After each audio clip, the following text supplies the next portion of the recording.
Good morning बच्चों, कैसे? उम्मीद है आप लोग अच्छे होंगे। और अभी तक आपने चैनल को सब्सक्राइब नहीं किया तो स्टडी विद मिस्टर के चैनल को सब्सक्राइब कर लें। आज हम पढ़ने वाले हैं विज्ञान जो क्लास 7वीं का है, इसका वीडियो लेक्चर हम देखने वाले हैं, जिसमें चैप्टर नंबर 1 जो है हम लोग पहले ही पढ़ चुके हैं और उस पर 26 के व्यू जो है सो आया हुआ है। तो इसके लिए बहुत बहुत धन्यवाद, आप लोगों का बहुत सारा प्यार बना रहे ऐसे ही। ठीक है, तो बच्चों आपके बहुत सारे डिमांड आ रहे थे सर तो और वीडियो, तो इस बार मैं सेकेंड वीडियो लेकर आया हूँ जो चैप्टर नंबर 2 है, जिसका नाम है जंतुओं में पोषण।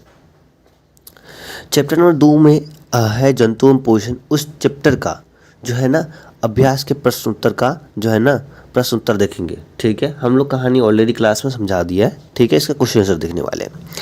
तो पहला क्वेश्चन है खाली स्थानों को भरिए। ठीक है, तो इसमें ABC करके ई तक का क्वेश्चन है, तो इसको करने वाले। इसमें रिक्त स्थान दिया रहेगा, नहीं खाली स्थान, उसको भरना है उसमें। तो ए न प्रश्न है मानव शरीर की सबसे बड़ी ग्रंथि डैश है। तो मानव की सबसे बड़ी ग्रंथि क्या होता है? यकृत होती है। ठीक है, तो इसमें यकृत भर दोगे। बी न प्रश्न है मनुष्य भोजन का पाचन डाइस से शुरू होकर डाइस में पूरा होता है। तो इसमें क्या होगा? तो देखो मनुष्य में भोजन का पाचन जो है ना मुख गुहिका से शुरू होकर मल द्वार तक क्या होता है? मल द्वार में पूरा खत्म होता है, नहीं? ठीक है, पूरा होता है। सी न प्रश्न है अमाशय में हाइड्रोक्लोरिक अम्ल एवं डाइस का स्राव होता है जो भोजन पर क्रिया करते हैं। तो ये क्या हुआ? श्लेष्मा हो जाएगा। ठीक है, स्राव करता है। डी न प्रश्न हो जाएगा मनुष्य में पोषण के मुख्य चरण डाइस और डाइस है। तो इसका उत्तर हो जाएगा मनुष्य में पोषण के कुल चरण मुख्य गुहिका, ग्रासनली, आमाशय, छोटी आंत और बड़ी आंत है। ठीक है, अगला प्रश्न है ई नंबर अमीबा अपने भोजन को डाइस की सहायता से ग्रहण करते हैं। तो अमीबा जो है ना अपने भोजन को पादाप जो होता है की सहायता से ग्रहण करता है भोजन। ठीक है, दोनों प्रश्न है सही विकल्प पर यानी सही का टिक यानी का चिन्ह लगाना है। ठीक है, यानी जो सही रहेगा उस पर 4 ऑप्शन रहेगा, उसमें से जो सही रहेगा उस पर सही का टिक निशान लगाना है। ठीक है, तो ए न प्रश्न इसमें भी ए से लेकर के आई तक ई तक है। ठीक है, तो कुतरने में सहायता करने वाला दांत क्या हो जाएगा? तो इसमें 4 ऑप्शन है, तो इसमें सेकेंड नंबर ऑप्शन में टिक लगा दीजिएगा, रत्नक हो जाएगा। ठीक है, बी प्रश्न है लार मंड यानी स्टार्च को बदलता है। तो इसमें भी सेकेंड नंबर में लगा दीजिएगा ग्लूकोज। सी नंबर प्रश्न है पीत रस का स्राव होता है। तो इसमें भी 4 ऑप्शन दिए, तो इसमें पहला ऑप्शन हो जाएगा यकृत। ठीक है, यकृत होता है। डी नंबर प्रश्न है वसा का पूर्ण रूपीन पाचन होता है। तो कहाँ होता है? छोटी आंत में। लास्ट ऑप्शन में टिक कर सकते हैं। ठीक है, ई नंबर प्रश्न है जल का अवशोषण मुख्यतः होता है। तो इसका ऑप्शन हो जाएगा सेकेंड नंबर में बड़ी आंत में होता है। ठीक है, अब है ये हो गया 1 नंबर 2 नंबर प्रश्न हमने बता दिया। अब चलते हैं हम 3 नंबर प्रश्न पे। इसमें क्या है? सत्य और असत्य कथनों को चिन्हित कीजिए। यानी जो सत्य है उसको सही यानी सत्य लिखना है जो सामने, और जो गलत है ठीक है उसके सामने जो है ना असत्य डाल लिखना है। तो इसमें भी 1 से लेकर 5 तक प्रश्न है। तो पहला प्रश्न है आमाशय में हाइड्रोक्लोरिक अम्ल का स्राव होता है। हाँ बिल्कुल होता है, तो इसमें आगे हम लिख दीजिएगा सत्य।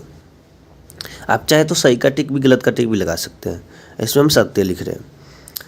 सेकेंड प्रश्न है पीत रस से प्रोटीन का पाचन होता है। पीत रस से बिल्कुल भी नहीं होता है प्रोटीन का पाचन, इसमें आगे में लिख दीजिएगा असत्य। 3 नंबर प्रश्न है तीसरा में प्रोटीन का पाचन मुख से आरंभ हो जाता है। नहीं, बिल्कुल नहीं, इसमें असत्य लिख दीजिएगा। चौथा नंबर प्रश्न है जुगाली करने वाले निगली हुई घास को पुनः अपने मुख में लाकर धीरे धीरे चबाते हैं। हाँ बिल्कुल सही लिख लिया। 5वां प्रश्न है छोटी आंत में संश्लेषक स्रावित होता है। नहीं होता है, इसमें असत्य लिख दीजिएगा। ठीक है, तो ये था 3 तक का प्रश्न। बढ़ते हैं 4 नंबर प्रश्न की ओर। तो 4 नंबर प्रश्न में क्या है, मिलान चिन्ह है। यानी 4 नंबर प्रश्न क्या है, कॉलम ए के कथनों को का मिलान कॉलम बी से कीजिए। यानी कॉलम ए एक साइड दिया है और एक साइड कॉलम बी दिया है, इन दोनों को क्या करना है, मिलान करना है, यानी मिलाना एक दूसरे से। तो कॉलम ए में दिया हुआ है, कॉलम बी में दिया है। देखिए कार्बोहाइड्रेट कैसे मिल जाएगा, तो कार्बोहाइड्रेट शर्करा के साथ मिला दीजिएगा, ठीक है। प्रोटीन को क्या करिएगा, अमीनो अम्ल के साथ मिला दीजिएगा। वसा को क्या कीजिएगा, वसा अम्ल एवं ग्लिसरॉल के साथ मिला दीजिएगा। पीतरस को पित्ताशय से मिला दीजिएगा, पीतरस पित्ताशय में होता है। लार को लार ग्रंथि से मिला दीजिएगा, क्योंकि लार ग्रंथि से लार निकलता है। चलिए 4 नंबर प्रश्न हो गया। 5वां नंबर प्रश्न है, आहार नाल के किन भागों द्वारा ये कार्य होते हैं। यानी इसमें छोटे छोटे आंसर देने हैं, तो इसमें भी 4 क्वेश्चन है। तो पहला क्वेश्चन है, भोजन का पाचन कहाँ होता है, मुख गुहिका में होता है। यानी मुख में होता है भोजन का पाचन, मतलब मुख गुहिका में होता है, मुख से शुरू होता है। चबाना जो है ना, मुख भोजन का चबाना कहाँ शुरू होता है, मुख से ही शुरू होता है ना, मुँह से चबाते हैं ना मुँह में। जीवाणु नष्ट होना कहाँ था नष्ट जीवाणु, तो आमाशय में होता है। तीसरा प्रश्न है, उपयोगी पदार्थों का अवशोषण कहाँ होता है, छोटी आंत में होता है, ठीक है। चौथा प्रश्न है, मल का निष्कासन कहाँ होता है, तो जाहिर से जानते हो मल द्वारा, ठीक है, वही जो समझ रहे हो तुम लोग, ठीक है, ज़्यादा फनी नहीं बनना है। 6 नंबर प्रश्न है, एक शब्द में उत्तर दीजिए। यानी 6 नंबर प्रश्न में ऐसा है कि एक शब्द में आपको उत्तर देना है, ठीक है, राइट। चलिए तो पहला प्रश्न है, मानव शरीर में पाया जाने वाला कठोरतम पदार्थ क्या होता है, इनामल होता है। इसे हम इनेमिल भी कहते हैं, इनेमिल भी कहते हैं, ठीक है। तो इनामिल इनेमिल की बात है। दूसरा प्रश्न है, पचे भोजन का अवशोषण करने वाली उंगली जैसी संरचनाएं क्या कहलाती है, तो ये दीर्घरोम या रसांगुल कहलाती है, ठीक है। तीसरा प्रश्न है, घास खाने वाले जंतुओं में सेलुलोज का पाचन का स्थान क्या होता है, रूमेन में होता है। चलिए चौथा नंबर प्रश्न है, अमीबा में भोजन का पाचन का स्थान क्या है, खाद्यान्नी है, ठीक है। 5वां प्रश्न है, भोजन के अवयवों से उपयोगी पदार्थ संश्लेषण की क्रिया क्या होगा, जटिल पदार्थों का बनना। तो ये था 1 से 6 तक मैंने जो प्रश्न है वो बता दिया। अब हम बढ़ते हैं 7वें प्रश्न में। और 7वें प्रश्न में आप लोग क्या बताना है, सिंपल सा कि क्या बोलेगा, कारण दीजिए। इन कारण बताने के लिए बोल लेगा, ठीक है, तो इसका कारण बताना होगा, ठीक है। तब ये क्वेश्चन बताने वाले हैं आपको। अब हम आ चुके हैं क्वेश्चन नंबर 7। तो क्वेश्चन नंबर 7 में क्या है कि कारण बताना है, ठीक है। तो इसमें कारण बताइए। ए नंबर प्रश्न है, मनुष्य के में सेलुलोज का पाचन नहीं होता है। इसका उत्तर मतलब कारण देना कि नहीं होता है, तो क्यों नहीं होता है। तो इसका उत्तर हो जाएगा, मनुष्य में सेलुलोज का पाचन नहीं होता है क्योंकि मनुष्य के शरीर में रूमेन नहीं होता है और जुगाली करने की प्रक्रिया नहीं करता है। सेलुलोज का पाचन जीवाणुओं की सहायता से रूमेन में होता है। गाय, भैंस, बकरी, घास चरने वाले जानवरों में रूमेन होता है और सेलुलोज जो एक प्रकार का कार्बोहाइड्रेट है का पाचन होता है, ठीक है। तो ये इसका उत्तर हो जाएगा। बढ़ते हैं उसके बी नंबर क्वेश्चन की ओर। प्रश्न नंबर 7 का बी है, अमीबा के खाद्यान्नी में भोजन का पाचन होता है।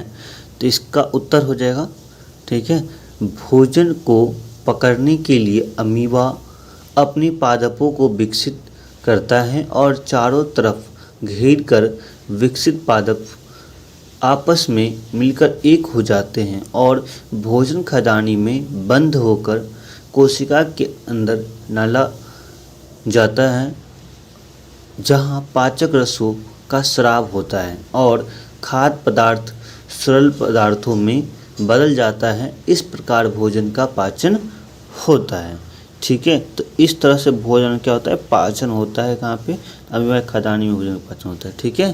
तो ये था इसका उत्तर।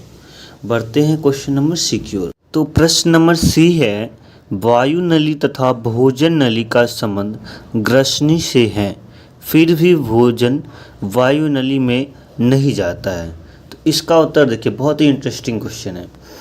तो इसका आंसर हो जाएगा वायु नली और भोजन नली का संबंध ग्रसनी से है। वायु नली के ऊपर एक मांसाल रचना होती है जिसे हम एपिग्लोटिक्स कहते हैं। यह वल्व की तरह काम करता है। जब भोजन करते हैं तो वायु नली ढक लेती है और भोजन नली में चला जाता है। तेजी से खाना खाने या बातें करने पर भोजन वायु नली में कुछ कण चले जाते हैं, जिससे क्या छींक या हिचकी आती है। कभी देखते हैं कि भोजन करते हैं और कभी क्या होता है, सड़क जाता होगा, या हिचकी जैसा होता है या छींक आता है ना, तो ये इसी की वजह से आता है। ठीक है, जो कुछ अंश चले जाते हैं ना हमारे सांस नली में, इसी वजह से। ठीक है, तो ये इसका उत्तर हो गया। बढ़ते हैं प्रश्न नंबर 7 का। प्रश्न नंबर 7 में 3 प्रश्न थे, A, B, C, जिसका कारण देना था। अब है 8वां प्रश्न। तो 8वां प्रश्न आपको बताते हैं इसका उत्तर। प्रश्न नंबर 8 है, छोटी आंत में किन ग्रंथियों का स्राव आते हैं, पाचन उनकी क्या भूमिका है। तो इसके बारे में लिखना है, उत्तर लिखना है। ठीक है, तो इसका उत्तर हो जाएगा छोटी आंत में यकृत, अग्नाशय ग्रंथियाँ होती है, यानी 2 ग्रंथियाँ होती हैं। ठीक है, तो यकृत आमाशय के ऊपरी भाग में दाहिनी ओर स्थित है। इससे पीत रस स्रावित होती हैं और पीत रस वसा का पाचन करती हैं। और अग्नाशय यह आमाशय के ठीक नीचे रहता है। इससे अग्नाशयिक रस निकलता है जो वसा, कार्बोहाइड्रेट और वसा को सरलतम रूप में परिवर्तित करती है। छोटी आंत की दीवारों से भी स्रावित आंत रस, जो आंशिक रूप से पचे हुए भोजन को पूर्ण रूप से पचा देते हैं, यानी जो पचे हुए भोजन तो उसको पूर्ण रूप से पचाने का काम ये करती हैं। ठीक है, तो ये हो गया उत्तर 8वां प्रश्न का। बढ़ते हैं 9वां प्रश्न की ओर। प्रश्न नंबर 9 है, अमीबा में पोषण की प्रक्रिया मानव से भिन्न है कैसे। तो इसका उत्तर लिखना पड़ेगा। ठीक है, तो इसका उत्तर हो जाएगा, मानव बहुकोशिकीय जीव है जबकि अमीबा एक कोशिकीय जीव है। मानव में भोजन का पाचन कई चरणों में होता है, जैसे मुख गोहिका में, ग्रासनली में, छोटी आंत में, मलाशय में और गुदा द्वार। पचित भोजन का रसगुल्लों द्वारा ग्रहण एवं मिलने की प्रक्रिया होती है। अवशोषित भोजन रुधिर वाहिकाओं की सहायता से शरीर के विभिन्न भागों में पहुंचाता है और जटिल पदार्थों का निर्माण होता है। अमीबा में भोजन ग्रहण पादप की सहायता से होता है और भोजन का पाचन खदानी में होता है। पाचक रसों का स्राव खदानी में ही होता है और सरल पदार्थों में बदलकर भोजन अवशोषित कर अमीबा की वृद्धि संख्या में मदद करते हैं। तो ये था इसका उत्तर। ठीक है, बढ़ते हैं प्रश्न नंबर 10 की ओर। 2 प्रश्न और बचे, 10 और 11। चलिए बढ़ते हैं। प्रश्न नंबर 10 है, मनुष्य में पाए जाने वाले दांत तथा उनके कार्यों को लिखें। यानी मनुष्य में कौन कौन से दांत पाए जाते हैं और उनका क्या क्या काम होता है, उसका उत्तर देना है, बताना है। तो मनुष्य में पाए जाने वाले मुख्य दांत कृंतक, रदनक, अग्रचवर्णक और चवर्णक, ये 4 होते हैं। ठीक है, तो कृंतक का जो कार्य होता है वो कृंतक दांती जो है आगे की ओर चौड़ा होता है जो काटने का काम आता है। रदनक दांत भोजन को फाड़ने का कार्य करते हैं। ठीक है, अग्रचवर्णक ये क्या होता है, कटे हुए भोजन को पीसने और चबाने का कार्य करता है। चवर्णक ये भी भोजन को अच्छी तरह से चबाने और पीसने का कार्य करता है। तो ये थे आपके 10वें प्रश्न की ओर है। ठीक है, अब बढ़ते हैं। अगला नंबर प्रश्न है 11वां प्रश्न। तो 11वां प्रश्न है, मनुष्य के पाचन तंत्र का नामांकित चित्र खींचे। यानी चित्र बनाना है आपको। आप चाहो तो सादा पेज में भी बना सकते हैं, अच्छे से कलरफुल भी बना सकते हैं, लेकिन बट जो है पूरी डिटेल में उसका नाम भी लिखना है। तो चलिए हम बना दे रहे हैं। ये रहा आपका चित्र और उसमें सारा नाम मैंने लिख दिया है, ठीक है। इसे भी आप नोट डाउन कर सकते हैं। इसी के साथ हमारा जो ये वीडियो लेक्चर होता है, ये 7वीं क्लास का चैप्टर नंबर 2 जो है अध्याय, वो ख़त्म हो गया है, कंप्लीट हो चुका है। अब हम अगले अध्याय में बहुत जल्द आएंगे और बताएंगे आपको अगले अध्याय क्वेश्चन। ये जो चैप्टर 2 था जंतुओं पोषण, ये ख़त्म हो गया है, ठीक है। आप हमारे चैनल को सब्सक्राइब कर सकते हैं, शेयर कर सकते हैं, अपने दोस्तों के पास शेयर करके लाइक कर सकते हैं, ठीक है। तो मिलेंगे नेक्स्ट वीडियो में, बहुत जल्द नेक्स्ट वीडियो आएगा। तब तक के लिए बाय बाय, जय हिंद, जय भारत, वंदे मातरम।